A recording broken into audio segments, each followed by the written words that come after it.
You ever look back on a decision and think, well, that's the exact moment we doomed ourselves? For me and Laura, it was the day we signed the paperwork for 17 Wisteria Lane, nestled right in the heart of Willow Pines. A cul-de-sac so perfect it looked photoshopped. We were first-time buyers, young, hopeful, and more than a little exhausted from city life. We wanted peace. We got order. The welcome committee was at our door before the ink dried. Karen Blake stood at the center of it, flanked by a smiling couple who introduced themselves as the Johnsons, Unit 12. I swear, no one here uses last names unless it's on a mailbox. Karen wore a navy blue pantsuit in 92-degree heat and extended a clipboard before she even said hello. Welcome to Willow Pines. Just a few forms for your compliance binder. We like to get new residents settled early. Compliance. That word hung in the air like citronella. We signed the forms, some boilerplate HOA agreements, a few guidelines about trash bins, lawn length, emotional expression thresholds, and decor neutrality.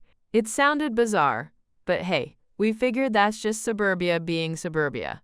Besides, we were too tired to read every line. Huge mistake. The first few days were quiet. People waved a lot. Always from their porches, never on the street.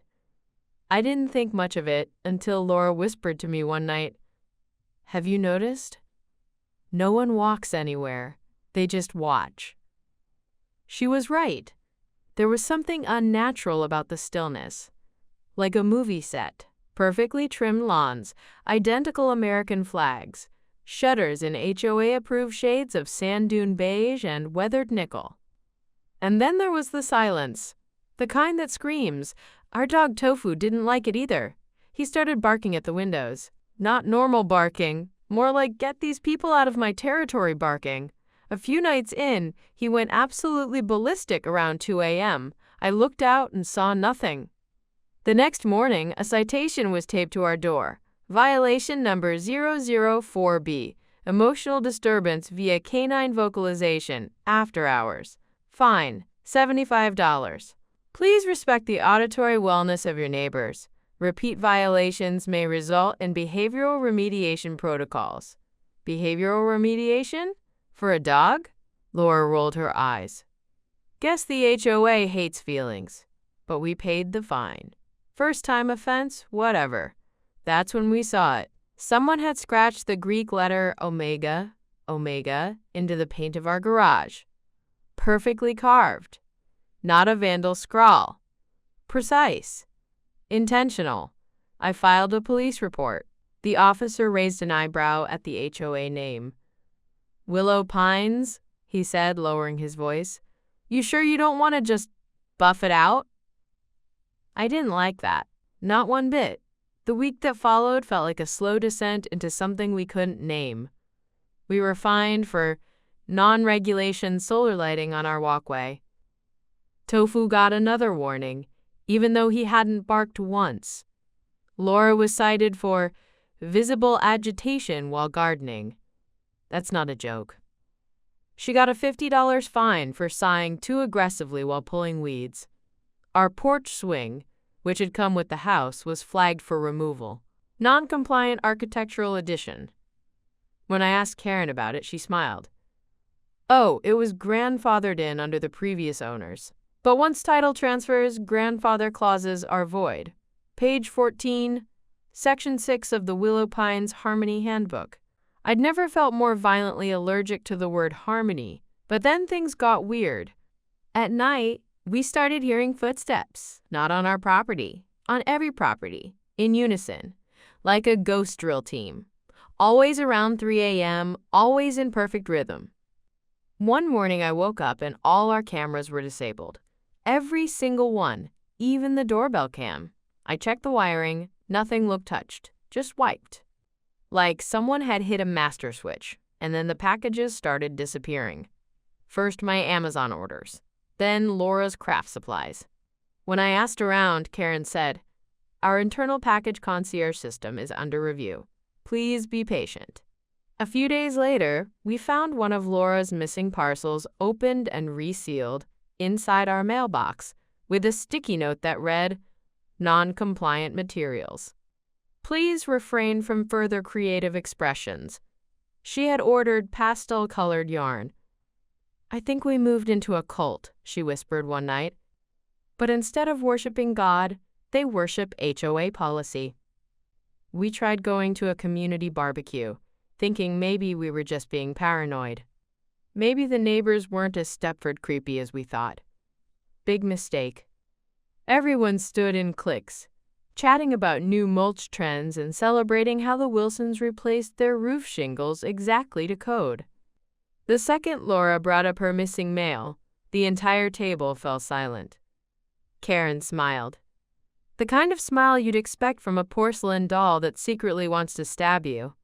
"I'm sure it's nothing," she said, "but do remember, non-compliance can be contagious." We left early. That night, another letter slid under our door. "This is your first warning. Do not resist. Do not investigate. Do not disrupt the peace of Willow Pines." That was the moment we stopped believing this was just an overbearing HOA and started preparing for a war. So here's what no one tells you. When you buy a house in a neighborhood run by a power-hungry HOA, there is no gray area, just very specific, board-approved shades of it. Our mailbox was the spark. One innocent mistake. A shade of gray just slightly off from the approved driftwood mist. Laura painted it one weekend. She was proud too. Said it gave the place a little personality. I still remember how the sun caught it just right, made the whole porch pop. It looked great. Then came the email. Not a notice, not a warning. An official infraction report, attached as a 17-page PDF with side-by-side color swatches, time-stamped photographs, and a quote from the Willow Pines Design Harmony Guidebook. Violation number 019A, unauthorized hue implementation. Residential curb feature. Fine, $150. Your mailbox is currently painted in a color deviating from the HOA's pre-approved neutral palette. Acceptable hues include driftwood mist, fogged timber, and industrial elegance. Your mailbox appears to be in morning pewter, which is not authorized. Morning pewter. Are you serious? I almost laughed until I realized they had a drone photo of it, labeled, dated, GPS tagged. Someone had deployed a drone for a mailbox. Laura was furious. She called the HOA office and got patched through to Karen. "I just want to understand why the exact name of a paint color matters," Laura said. "It's gray. Barely distinguishable." Karen didn't even pretend to be nice. "We can't have subjective interpretations of neutrality, Laura. That leads to chaos. Mailbox color is the first impression of the community." "And the drones?" I asked, leaning into the call. "Is that standard protocol?" There was a pause. The Willow Pines drone unit is a security measure, not for homeowner discussion. That night, our porch lights flickered. Then our outdoor cameras went dark. Again, our ISP couldn't explain the signal interference. "Something's jamming your feed," the tech said.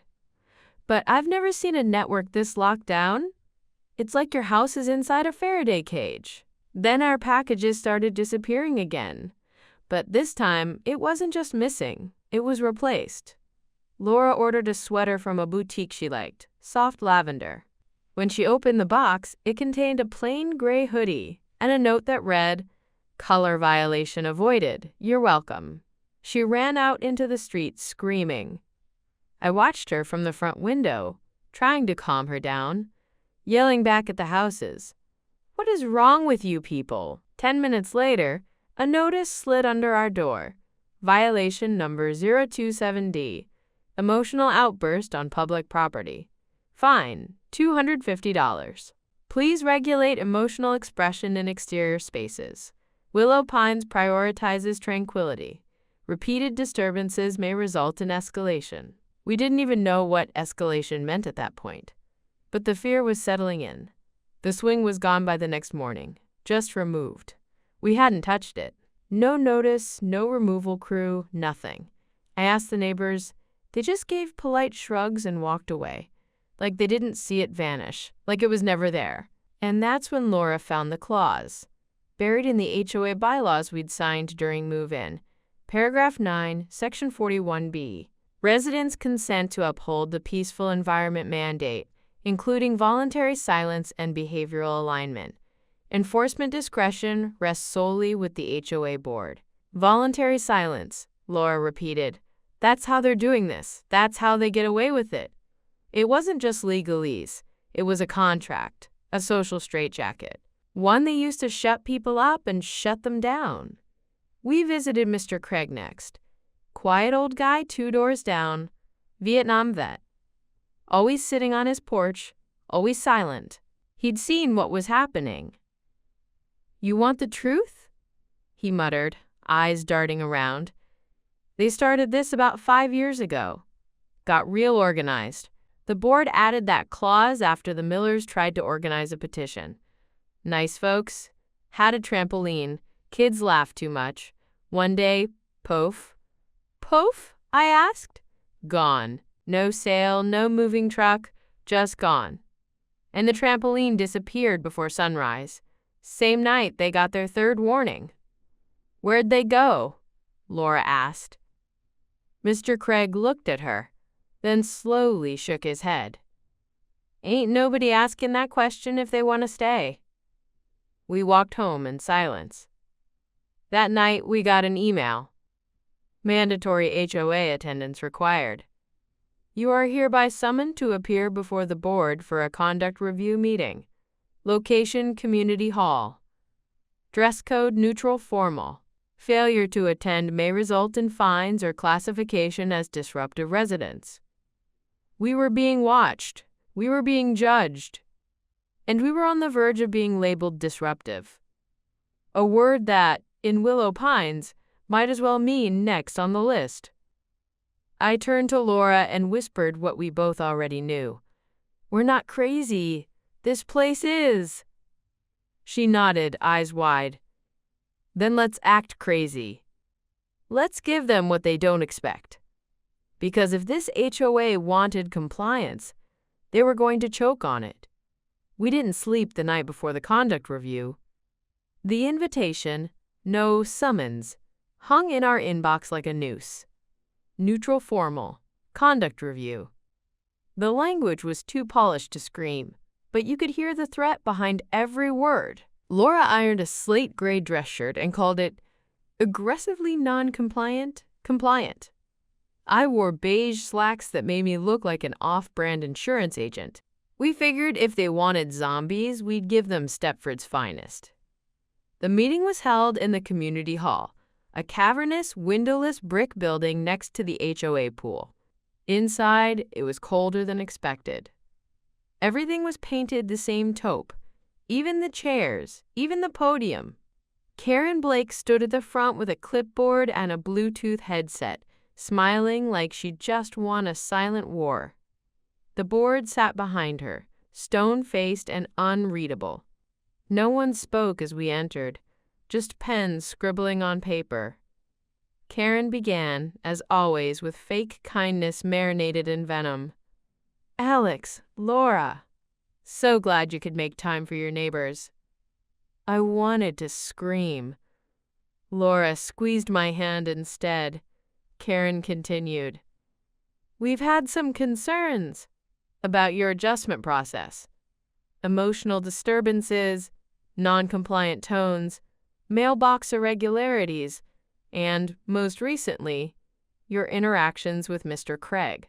Our blood ran cold. We strongly discourage visiting legacy residents without permission," she said, voice syrupy sweet. "Their stories can be unproductive." Laura asked, "Why? Because he remembers what this place was before you turned it into a surveillance state?" Karen's smile twitched. Barely, but it was there. That's when she leaned into the mic and said, "Thank you. Your hearing is concluded. You are now under enhanced observation status. The lights flickered. A soft chime played over the speakers. Some weird four-note melody, like the end of an intercom announcement. Then she dismissed us. No vote, no rebuttal. Just dismissed. We didn't even make it to the sidewalk before Laura said, "We need to find the truth. Tonight." It started with the crawl space. I'd remembered something from our inspection. A note scribbled on an old beam. "Don't trust the light. Look where it's broken." It made no sense back then. But now? Might as well have been a neon sign.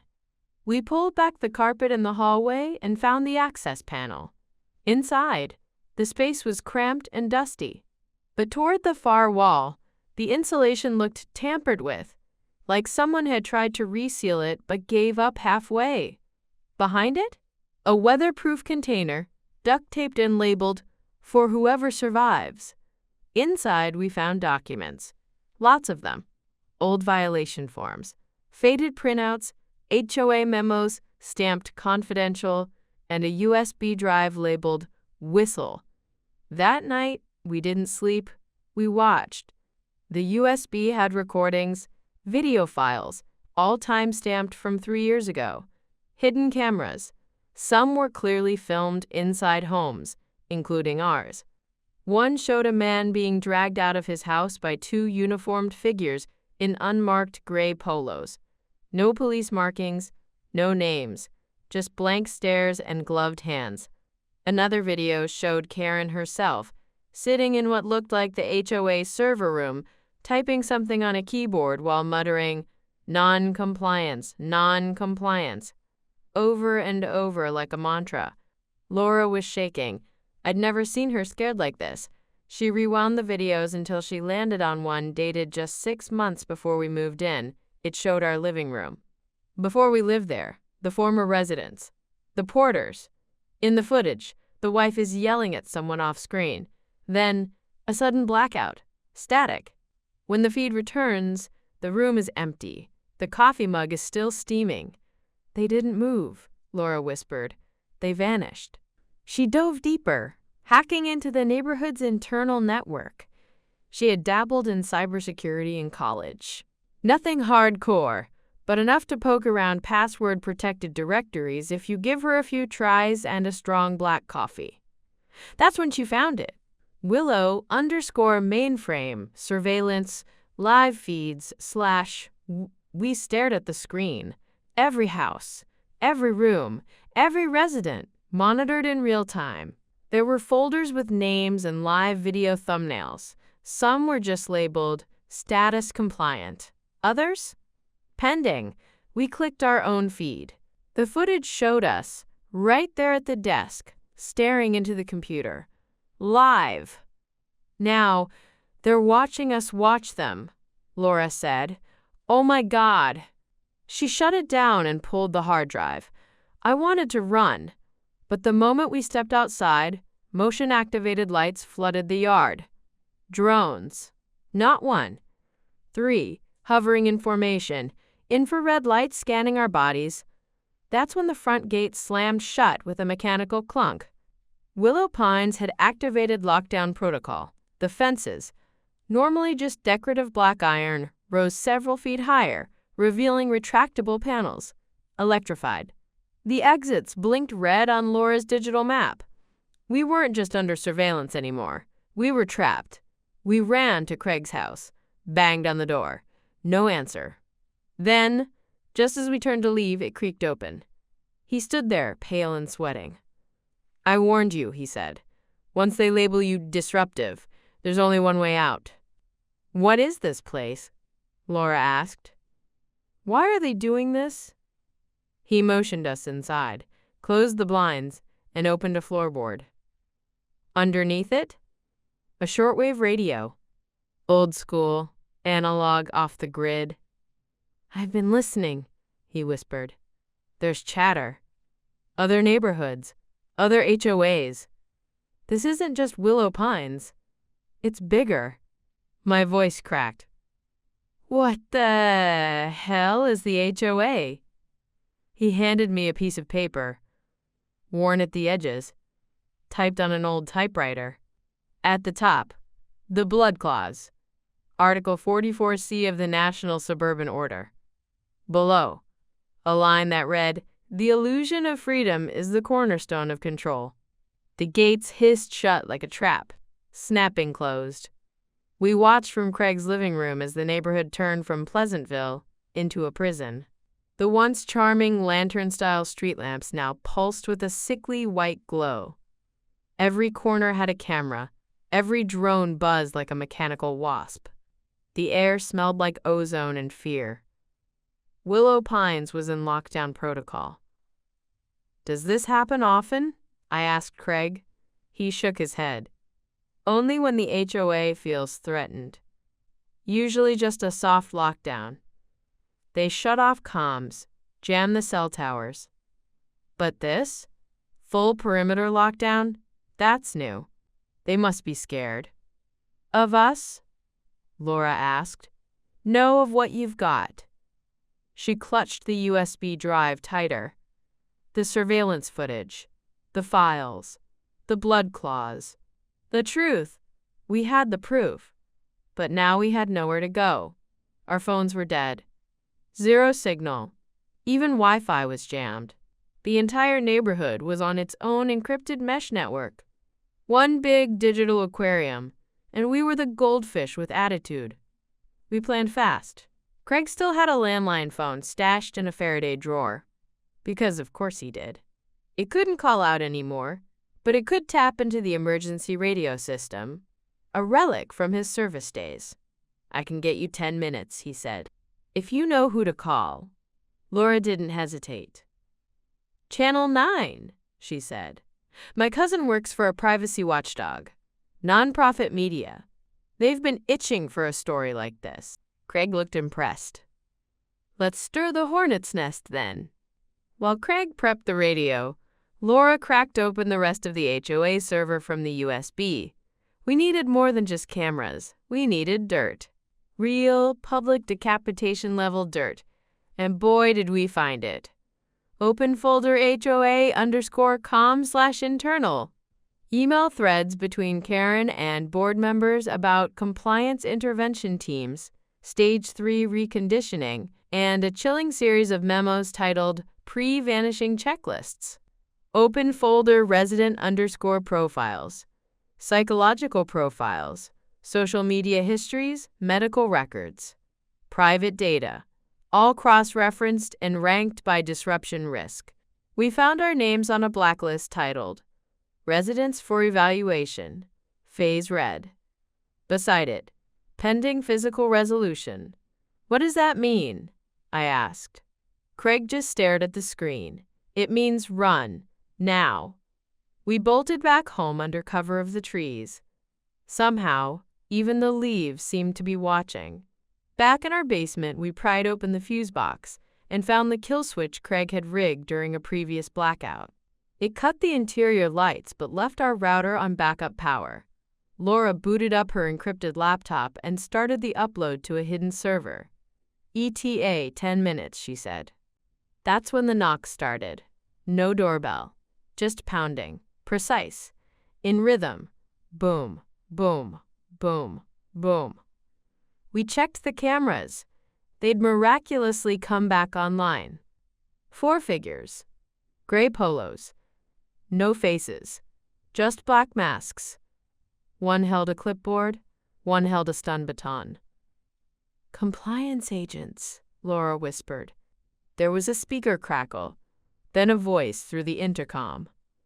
"Alex and Laura, you have been selected for behavioral recalibration. Please exit your home calmly. Resistance is unnecessary." I reached for the baseball bat. Laura reached for the flash drive. Craig's voice buzzed in over the radio. "They're coming for you. You need to activate the failsafe." "Failsafe?" I asked. "Under your house. There's a storm tunnel. Old construction line predates the HOA. I rigged the entrance behind your furnace. They don't know about it." How did Craig always know this stuff? We pushed the furnace aside, kicked open the panel, and crawled into the dark. Behind us, the front door exploded inward. A flash of light and static filled the hallway. They were in the house. We didn't look back. The tunnel was narrow, damp, and smelled like copper. We followed it for what felt like hours, Laura clutching the laptop like a life preserver, me holding the flashlight and praying the walls didn't close in. At one point, we passed a rusted panel that said, Conduit 03, Maintenance Access Only. Beside it, someone had scratched a phrase into the metal. They watch because they're afraid. We emerged in an overgrown lot behind the tennis courts. The sky was still dark, but dawn was threatening. A rusted chain-link fence stood between us and the outer road. Laura looked at me. We jump. Now. We climbed. At the top, my shoe caught the wire. For one horrible second, I dangled, silhouetted against the streetlights. But no drone came. No siren blared. We dropped to the other side. Free, breathing like fugitives, we walked half a mile to the nearest diner. Laura uploaded the final file from their unsecured Wi-Fi, ordering pancakes while the truth screamed across the internet. Craig texted us 3 words from his burner phone. It's happening. Run! Because once the story broke, Willow Pines wouldn't be a secret anymore. But Karen? Oh, she wasn't going down without a show. The video went viral by morning. Karen's voice, distorted and calm. Non-compliant residents may be neutralized per Blood Clause 44C, as outlined in the National Suburban Order. The footage that followed was worse. Drones, seizures, residents being forcibly relocated, children taken from playgrounds mid-swing, all backed by HOA letterhead and PowerPoint decks labeled Behavioral Correction Best Practices. Within 12 hours, we were trending. Hashtag Willow Pines Conspiracy. Hashtag Blood Clause. Hashtag Suburban Surveillance Estate. News vans clogged the road outside the gates. Protesters camped along the sidewalks. Distant relatives of disappeared residents were demanding answers. The entire HOA board? Silent. And then, the invitation. Delivered to every resident's inbox. Emergency Unity Meeting. Mandatory attendance. Location. Willow Pines Central Square. Attire. Neutral business casual. Time. 7 p.m. Attendance will be logged. Compliance appreciated. And right there in the footer, in fine italicized print, those who disrupt harmony may forfeit residency. I turned to Laura. It's happening. This is the showdown. She nodded. Let's end it in their own house. We made it back into the neighborhood with help from Craig, who'd quietly opened the storm tunnel to a few other residents who'd grown tired of whispering. Mr. Goldstein from Unit 19. The Franks. Even Mrs. Dillard, who once fined us for improper flagpole tilt, showed up at the tunnel entrance with a determined glare and a flashlight. They all knew now. By 6:30 p.m., the square was packed. The residents stood in lines, perfectly arranged, staring straight ahead. The HOA podium sat at the center like a sacrificial altar. Then Karen walked out. Same power suit, same icy smile. But she looked rattled, hair tighter, jaw clenched. Behind her, 2 enforcers stood motionless. She stepped up to the mic. I know there have been misunderstandings, she began. We must remember that order is peace. Peace is protection. The Willow Pines community stands as a beacon of excellence because we enforce standards. Even if it means vanishing people, someone shouted. A ripple of movement broke the formation. People murmured. A few cameras were held up. Not HOA-issued cameras. Cell phones. Streaming. Karen stiffened. We are not here for accusations. We are here to reaffirm unity. That's when Laura pushed through the crowd, straight toward the screen behind the podium, the massive LED one they used for movie nights and HOA presentations. She was holding her laptop like a torch. "We're here to reaffirm the truth," she said loud and clear. "Everyone, look at your homes. Look at the screens." She hit enter. The screen flickered, then displayed live feeds from inside multiple homes. Their homes, kitchens, bedrooms, nurseries. Gasps rippled through the square. Neighbors turned to each other, mouths open, hands shaking. Next came the files. Resident profiles, disciplinary rankings, emails between board members about population curation, plans to roll out Willow Pines Phase 2 with genetic preference modeling. Then the kicker, a hidden recording of Karen laughing during a board meeting. The silence clause is genius. They think they're agreeing to keep the noise down. They're actually signing away their rights. It's adorable, really. The square went dead quiet. Then a voice yelled, "Where's my sister, Karen?" Another, "What happened to the Porters?" A third, "You made us live in fear." Karen tried to speak. "This is illegal. This is manipulated data." But it was too late. From the back of the crowd, Craig stepped forward, holding a manila folder and a megaphone. "This is a petition to dissolve the Willow Pines HOA board under emergency charter override, signed by 214 residents." He dropped it on the podium with a thud. "Effective immediately," he added. "Your authority is revoked." Karen backed away. "You don't have the right." But her enforcers were already gone. Quietly slipped into the crowd the moment things turned. Then someone threw a binder. Then another.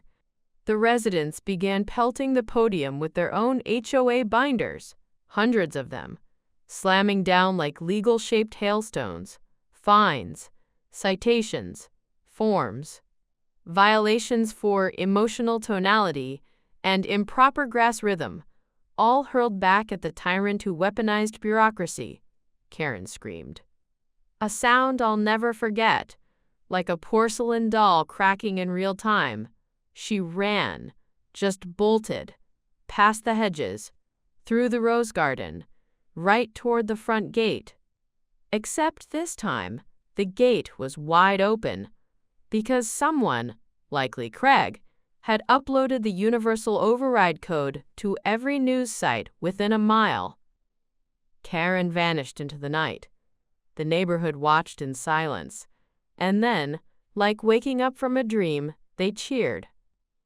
The next morning, Willow Pines looked different. The grass was still too perfect. The mailboxes still stood in their little ranks like suburban soldiers.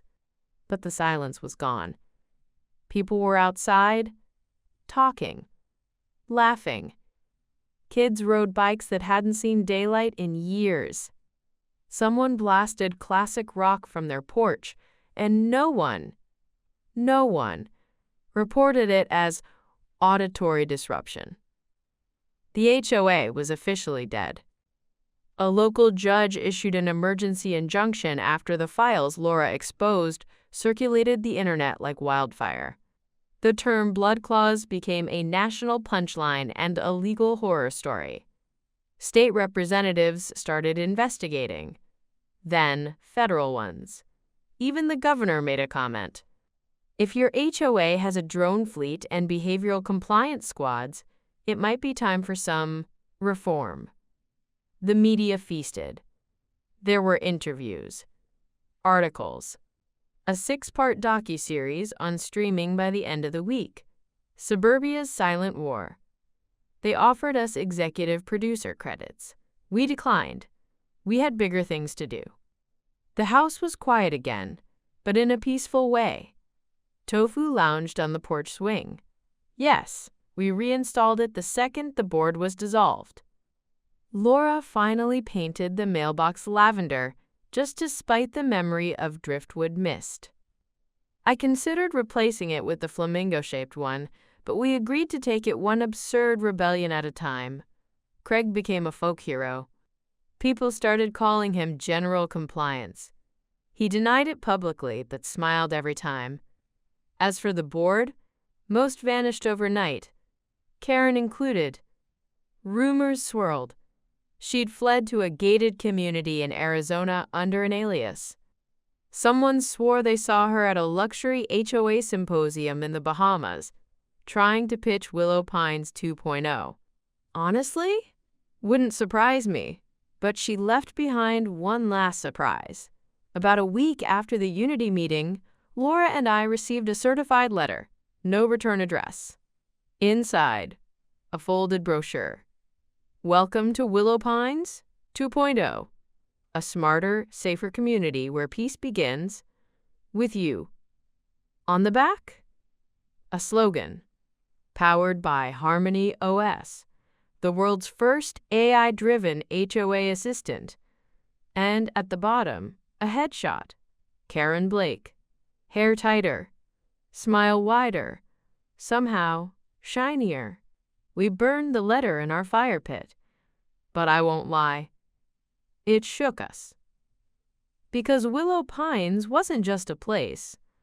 It was a template, a prototype, an idea. And ideas don't die. They adapt. Somewhere, someone is signing a contract they didn't read. Someone is hanging a wind chime that violates decor code. Someone is being watched. The suburbs are quiet, but they're never still. So yeah, we got out. We tore down the walls. We exposed the truth. But every now and then, when the wind hits the trees just right, I swear I can still hear it. 4 soft chimes in the distance. The Unity melody. Karen's lullaby.